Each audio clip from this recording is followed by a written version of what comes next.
Le sport a cela d'unique. Il permet de vivre des émotions qu'on ne rencontre nulle part ailleurs. À travers des épreuves sportives issues de tout sport et de tout niveau, j'aimerais te faire partager ma passion. Ferme les yeux, ouvre les oreilles et replonge dans ce moment magique. Bienvenue sur mon podcast, Laisse-moi te raconter.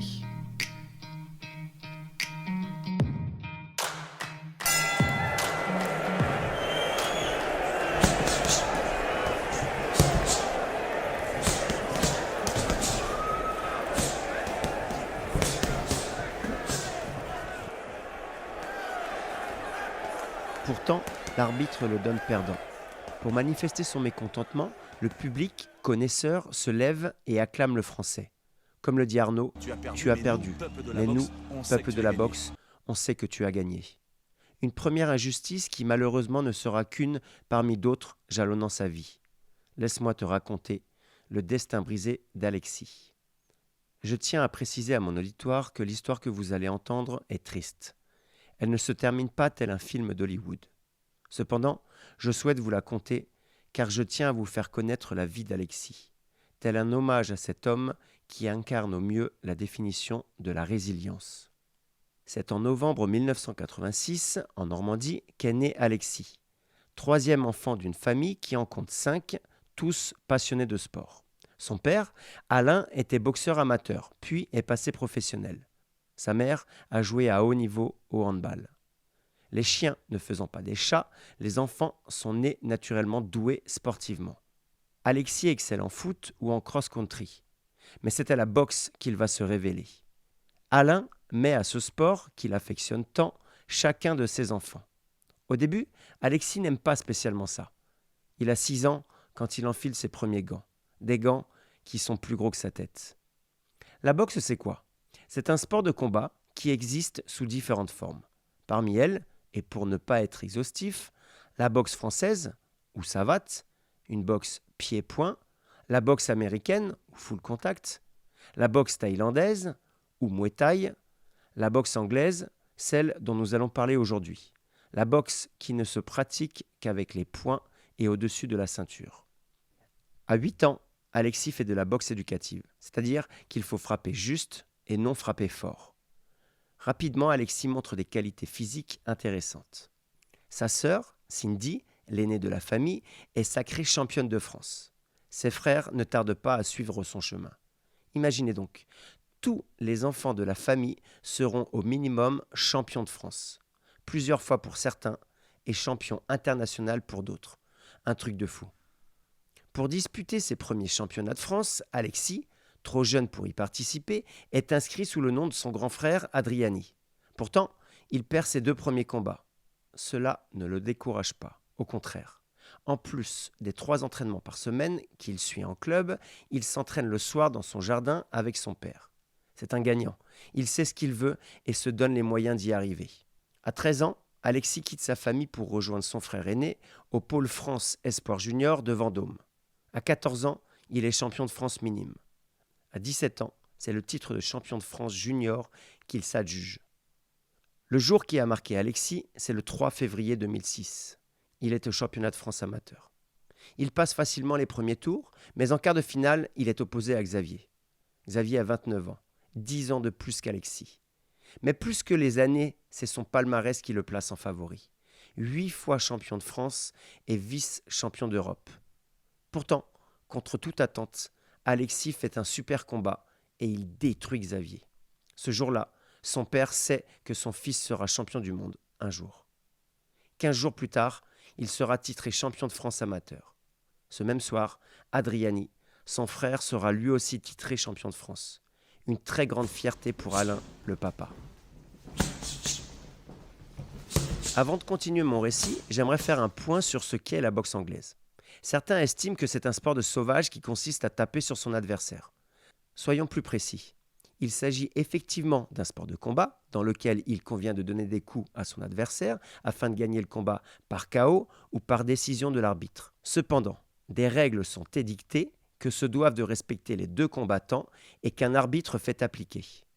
Plus que la puissance des coups, c'est surtout la stratégie et la technique qui vont amener un combattant à la victoire. Savez-vous que la boxe anglaise est aussi appelée le noble art? Laissez-moi vous expliquer pourquoi. Autrefois, les nobles pratiquaient l'art de la guerre par boxeurs interposés. En effet, ils entretenaient des boxeurs, les entraînaient et les conseillaient tels des chefs de guerre. Deux nobles se combattaient donc en confrontant leurs protégés. C'est donc à ces nobles que revenait le mérite de la victoire grâce à leur stratégie et à leur tactique. La boxe anglaise est un sport qui nécessite une totale abnégation.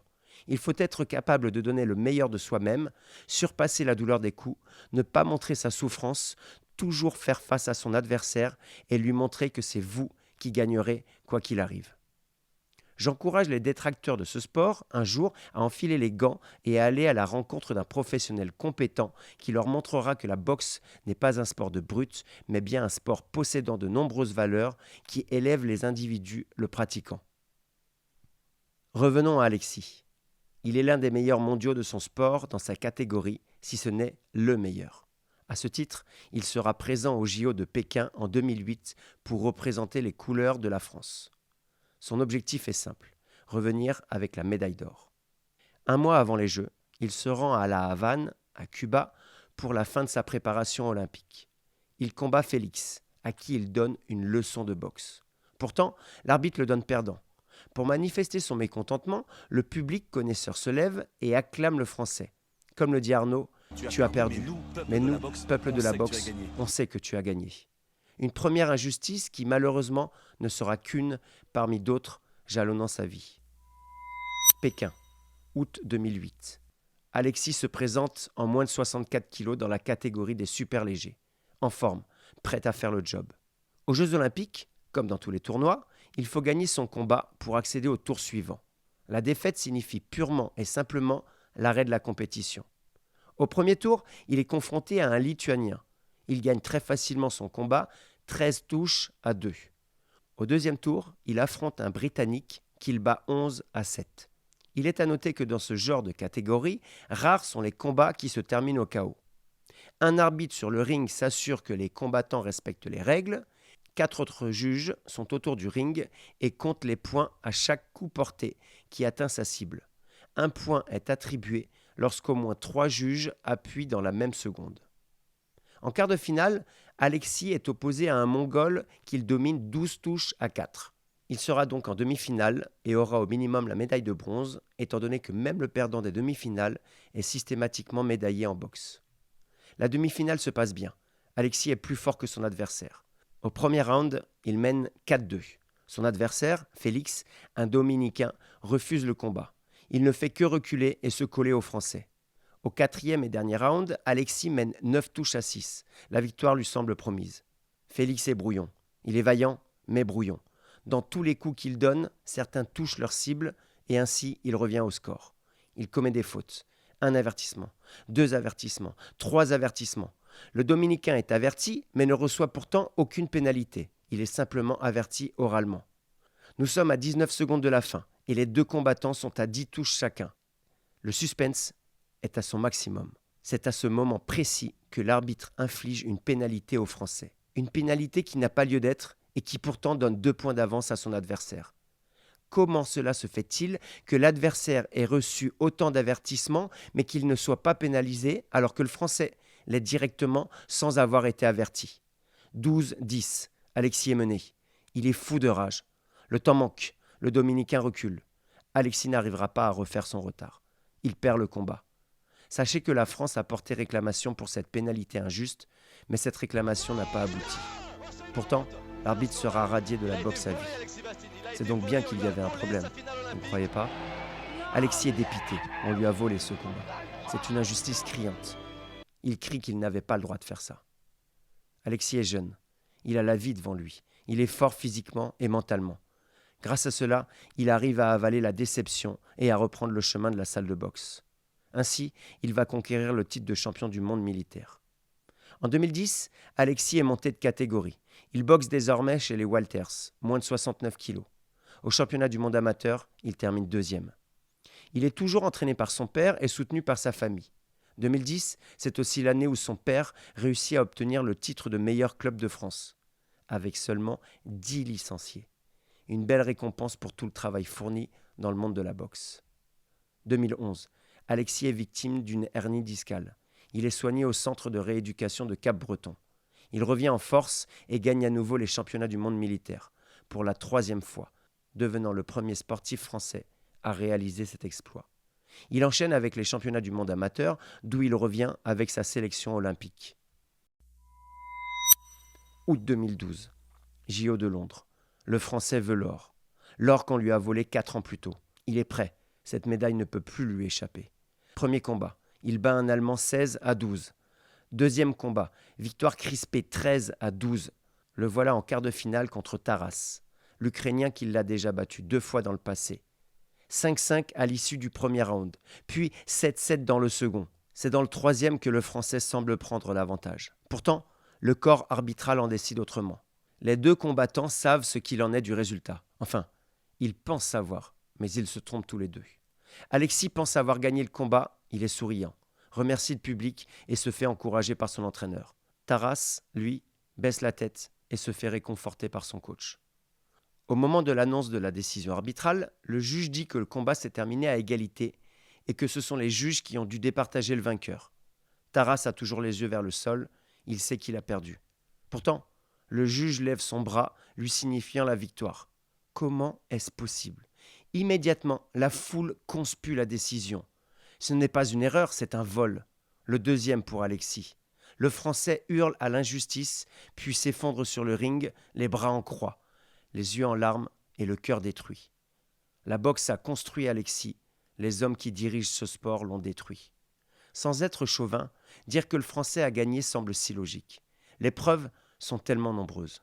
Il n'y a qu'à voir l'Ukrainien lorsqu'il va serrer la main du staff français, faisant clairement une mimique, signifiant qu'il ne comprend pas non plus cette décision. La France portera réclamation, mais de la même manière qu'il y a 4 ans dans les mêmes conditions, rien n'aboutira. Si on ne parle pas ici de corruption, alors on n'en parlera jamais. Pour les plus sceptiques, je vous invite à aller regarder le combat en 8e de finale entre Satoshi, qui surpasse son adversaire Magomed, l'envoyant 5 fois au tapis et qui pourtant est déclaré perdant. Mon Dieu, moi qui aime tant le sport, je hais tellement les injustices et plus encore les gens qui les créent. Vous êtes une honte. À la télé, en direct, le commentateur, qui normalement se doit de rester impartial et respecter la décision du corps arbitral, crie au scandale. Oh non, c'est pas possible! C'est impossible que l'Ukrainien soit déclaré vainqueur. C'est affreux pour lui. Toute sa vie aura été marquée par l'injustice. Le combat a été envoyé par un journaliste français à une vingtaine d'arbitres internationaux.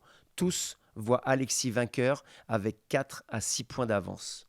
Aucun match nul possible, la défaite inimaginable. Quelle tristesse. 2 médailles d'or volées à Alexis.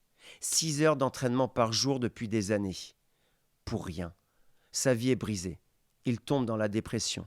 S'isole, arrête la boxe et consomme beaucoup d'alcool. Sa descente continue. Il se sépare de sa compagne. Est exclu de l'INSEP en perdant au passage son appartement et son salaire, puis prend du poids. Plus 13 kilos. Les idées noires l'envahissent. Plus d'1 an a passé. N'est pas guerrier celui qui refuse le combat. Alexis a mis un genou à terre, mais il est toujours là. Tout le monde le voyait perdu, mais il est encore là. Il s'isole à Bourges avec un préparateur physique et prépare son retour. Il se remet en forme, perd les kilos en trop et retrouve son mental de gagnant. Contre les avis de tous, il gagne pour la 4e fois le championnat du monde militaire. Il a pour but de participer à sa 3e Olympiade à Rio, en espérant qu'il ne sera pas une nouvelle fois volé. Penser que la roue a tourné et que les malheurs sont derrière serait se tromper. Le destin s'acharne sur Alexis. Le 3 janvier 2015, il apprend que le conducteur de la voiture dans laquelle se trouvait Célie, sa sœur, âgée de 21 ans, roulait ivre, sans permis ni assurance, et a perdu le contrôle de sa voiture. Dans l'accident, sa sœur trouve la mort. La famille est meurtrie de douleur. 3 mois plus tard, TF1 propose à Alexis de participer à un jeu télévisé. Alors qu'il se rend sur une des épreuves en hélicoptère, ce dernier percute un autre hélicoptère, s'écrase et le tue avec 9 autres personnes. En 3 mois, la famille Vastine a perdu 2 de ses enfants. C'est horrible, il n'y a pas d'autre mot. Je terminerai cette histoire en disant que si Alexis n'a pas obtenu l'or au JO, il restera à jamais un mec en or. Merci Alexis pour qui tu étais et repose en paix. Tu étais un bel homme, une belle personne et un athlète qui aurait dû posséder le plus beau palmarès français de la boxe olympique. Nous ne t'oublierons pas. Ne souhaitant pas vous laisser sur une fin d'histoire trop triste, je vous annonce que prochainement, vous vibrerez en entendant celle d'Hicham, le petit prince. Mais ça, c'est une autre histoire.